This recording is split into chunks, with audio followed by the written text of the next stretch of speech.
Good morning students, myself Divyansh and welcome back to my YouTube channel Divya Singh classes.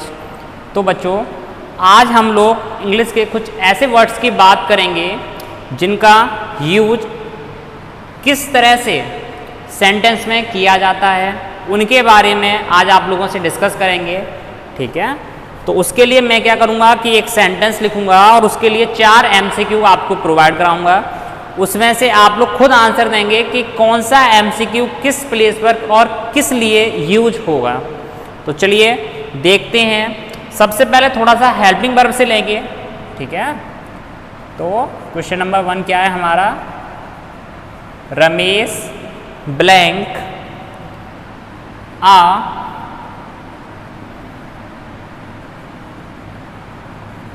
Gain merchant. इसके option देखिए बेटा, M H R verb. तो देखो बेटा, आप लोग बताएंगे क्योंकि इस टाइप के जो क्वेश्चंस होते हैं वो थोड़े से आपको आना बहुत ज़रूरी है। ठीक है, लेकिन क्या करते हैं, कोई भी कंपटीशन होता है या कोई भी एग्ज़ाम होता है तो बच्चे उसमें उन्हें आता सब कुछ है, लेकिन फिर क्या करते हैं, फिर भी वो उसमें मिस्टेक कर देते हैं। तो देखिए बेटा, रमेश के साथ में क्या आएगा? M H R की वर्ब। रमेश हमारा नेम है और ही सी इट नेम के साथ हम लोग यूज करते हैं प्रेजेंट टेंस में इज का। तो इसमें जो ऑप्शन होगा दैट इज एज। तो यहाँ क्या आएगा बेटा? एज। नंबर 2 देखिए, जैसे आपसे पूछा जाए right the antonym, write the antonym of the word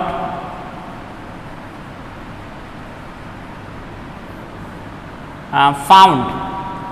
ठीक है, जैसे आपसे पूछा जा रहा है कि जो फाउंड वर्ड है what is the antonym of it, इसका एंटोनियम क्या होगा? तो देखो ऑप्शन भी आपको दे रखे हैं बेटा साथ में। गेन, बी में हो जाएगा बेटा लॉस, ऑप्शन सी है आपका लॉस्ट, या फिर रफ। तो सबसे पहले एंटोनियम हमें समझना होगा। एंटोनियम क्या होता है बेटा? तो antonym is the opposite word. Antonym क्या होता है? Opposite word. अब फाउंड, फाउंड मीन्स क्या होता है? मिलना। तो मिलना का अपोजिट वर्ड क्या होगा? खोना। तो देखो गेन, गेन मीन्स क्या होता है कि किसी चीज में इंक्रीज होना। ठीक है, तो फायदा होना। लॉस मीन्स होता है नुकसान होना, लेकिन हमें पाना का अपोजिट वर्ड खोना देखना है। रफ, रफ मीन्स होता है बेटा खुरदरार। ठीक है, और लॉस, लॉस मीन्स होता है खोना। तो फाउंड का अपोजिट वर्ड क्या होगा आप लोग बताइए बेटा? तो फाउंड का होगा लॉस्ट। क्लियर? ऐसे ही थोड़ा सा और हटके देखेंगे बेटा। जैसे कि आपसे पूछा जाए कि हु इज द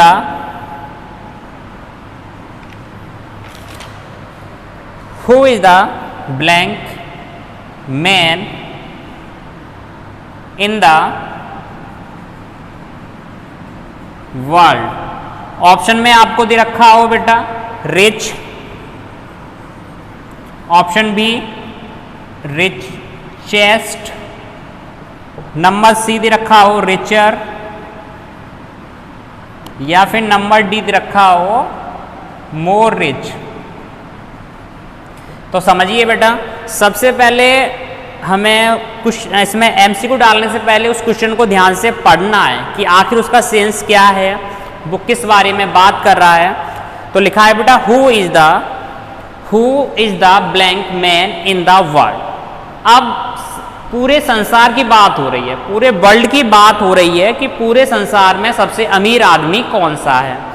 अब समझो बेटा क्या था, जब हम comparison of degrees of comparison पढ़ते हैं तो वहाँ हम लोग क्या समझ में आता है वहाँ से कि जब किसी एक पर्सन का कंपेयर पूरी क्लास से किया जा रहा हो या पूरी कम्युनिटी से किया जा रहा हो। ठीक है, अब जैसे यहाँ एक मैन का कंपेरिजन पूरे वर्ल्ड से किया जा रहा है, तो उस कंडीशन में हमारी जो डिग्री बनती थी that is the superlative degree. कौन सी डिग्री बेटा? सुपरलेटिव। तो आपसे पूछा कि सबसे अमीर आदमी, इस संसार का सबसे अमीर आदमी कौन है, तो पूरे संसार से उसका कंपैरिजन किया जा रहा है। और सुपरलेटिव डिग्री में हम लोग यूज करते थे EST का, ठीक है। कंपैरेटिव में ER और सुपरलेटिव में EST, और जहां ER EST नहीं लगता था वहां हम कंपैरेटिव में मोर लगा देते और सुपरलेटिव में मोस्ट। तो देखो बेटा रिच ये हमारी पॉजिटिव डिग्री है तो ये तो होगा नहीं, रिचर कंपैरेटिव डिग्री है तो ये भी नहीं होगा, मोर रिच लगा है, ठीक है, तो मोर हमारा कंपैरेटिव डिग्री में आता था तो ये भी नहीं होगा, रिचेस्ट लगा है तो हमारी सुपरलेटिव डिग्री क्या बनेगी, रिचेस्ट, ठीक है बेटा। क्लियर हो रहे हैं टॉपिक्स, बताइए। तो इसे आप नोट करिए। चलिए इसके बाद आगे थोड़ी सी और बात करेंगे। तो नंबर 4 और देखो बेटा, नंबर 4 ले लेते हैं। जैसे लिखा है न्यूज ब्लैंक गुड। ऑप्शन है बेटा are, number B have, number C am and number D is. तो समझिए बेटा इसमें क्या आएगा, न्यूज।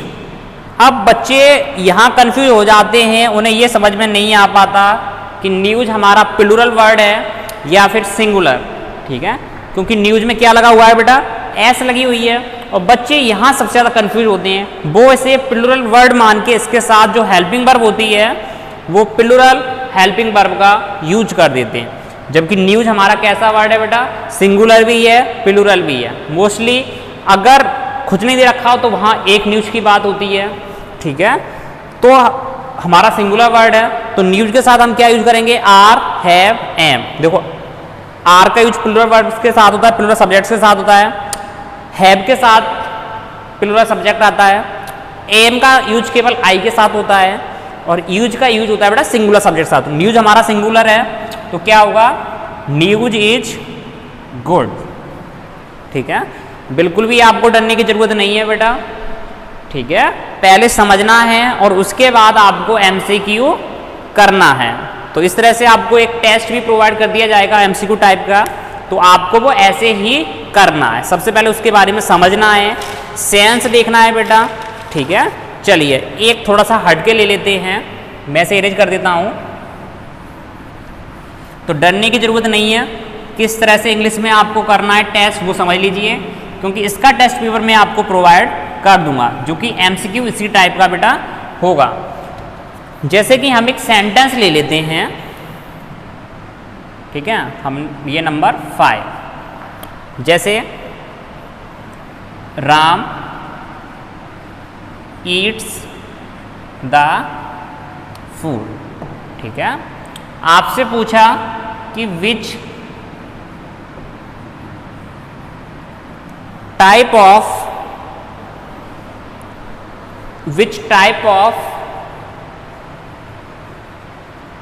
सेंटेंस इज दिस, ठीक है। आपसे पूछा कि ये किस टाइप का सेंटेंस है। ऑप्शन में आपको दे देता हूं बेटा इंटेरोगेटिव सेंटेंस, ठीक है, ऑप्शन है इंटेरोगेटिव सेंटेंस। नंबर 2 देता हूं बेटा इंपरेटिव सेंटेंस। नंबर 2 हमारा कौन सा है, इंपरेटिव, ठीक है। नंबर 3 में आपको दे देता हूं एक्सक्लेमेटरी, ठीक है, और लास्ट में हमारा हो जाएगा असर्टिव। तो इसमें से आपको ये बताना है कि ये कौन से टाइप का सेंटेंस है। तो होपलेस होने की आपको जरूरत बिल्कुल नहीं है बेटा। नंबर लास्ट हमारा असर्टिव, ठीक है। चलिए बताइए कौन सा होगा। तो सबसे पहले ये समझना होगा कि क्वेश्चन कह क्या रहा है। इसमें आपसे पूछा है कि Ram eats the food, Ram खाना खाता है, तो ये किस टाइप का सेंटेंस होगा, ठीक है। तो आपके माइंड में एक बात आनी चाहिए कि इसमें क्वेश्चन मार्क आ रहा है, नहीं आ रहा। क्वेश्चन मार्क आता तो कौन सा सेंटेंस होता, इंटेरोगेटिव होता। एक्सक्लेमेशन मार्क आ रहा है, नहीं आ रहा है। अगर आ रहा होता तो कौन सा सेंटेंस होता, एक्सक्लेमेटरी, ठीक है। अब इसमें ऑर्डर दिया जा रहा है, रिक्वेस्ट की जा रही है, सजेशन दिया जा रहा है या एडवाइस दी जा रही है, दी जा रही होती तो कौन सा सेंटेंस होता है बेटा, इंपरेटिव। नहीं है, ये हमारा बिल्कुल सिंपल सेंटेंस है। तो जो सेंटेंस सिंपल होते हैं that is called the assertive sentence. तो आंसर कौन सा होगा हमारा बेटा इसमें? नंबर 4। बताइए, इज देयर एनी डाउट? अब तो आई थिंक आप लोग समझ गए होंगे कैसे क्या करना है एमसीक्यू में। ठीक है, डरना बिल्कुल नहीं है, क्वेश्चन पढ़ना है और उसका आंसर देना है। ठीक है, let me check the video. Okay, it's going proper well. चलिए आगे देखिए बेटा, मैं एक और आपको थोड़ा सा एक एक्टिव का एग्जांपल देता हूँ और एक देता हूँ डायरेक्ट का। ठीक है, उसके बाद हम लोग अपनी वीडियो को यहीं एंड करेंगे। वो इसलिए ताकि आप लोग थोड़ा सा कंफ्यूज ना हो कि किस टाइप का टेस्ट आएगा या किस टाइप का पेपर मिलेगा। तो समझो, एक सबसे पहले एक्टिव पैसिव ले लेता हूं मैं। ठीक है,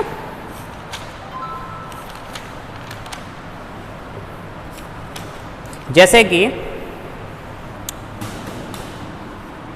सिंपल सा लेते हैं, कोई ज़्यादा टफ नहीं लेते हैं। जैसे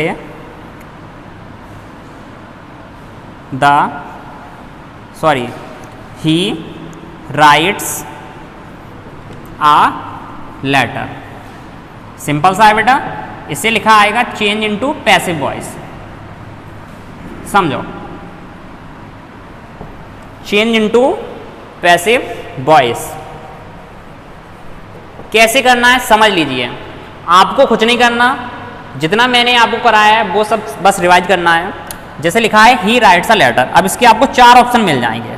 जैसे कि a letter was written by him, या फिर number B a letter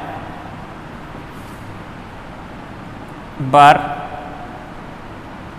road by him, या he wrote a letter. And last option आपको मिल जाएगा a letter is written by him. तो समझो बेटा, अब इसे आप लोग कैसे करेंगे?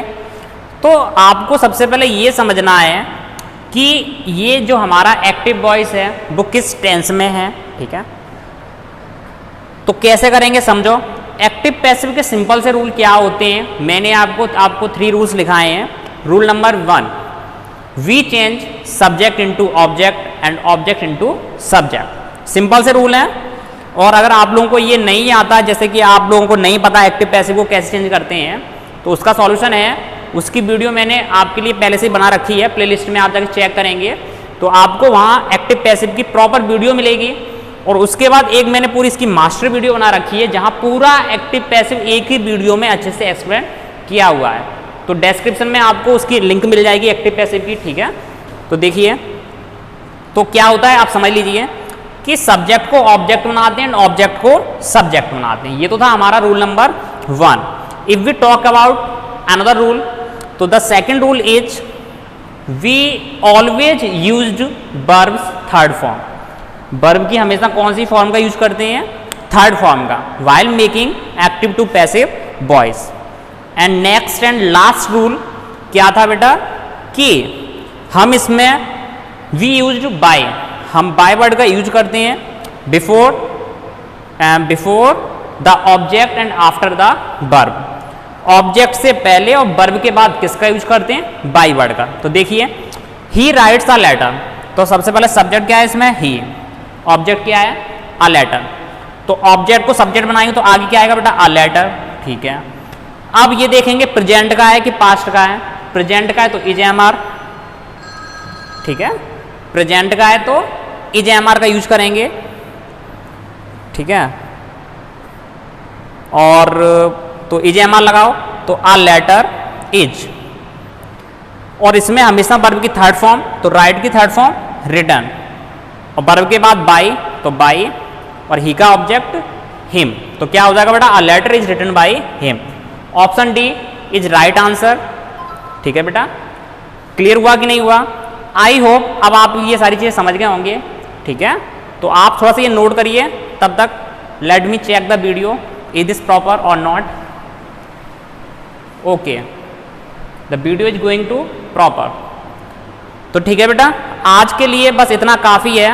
आप लोग समझ गए होंगे आई होप कि किस तरह से आपको MCQ सिलेक्ट करने हैं।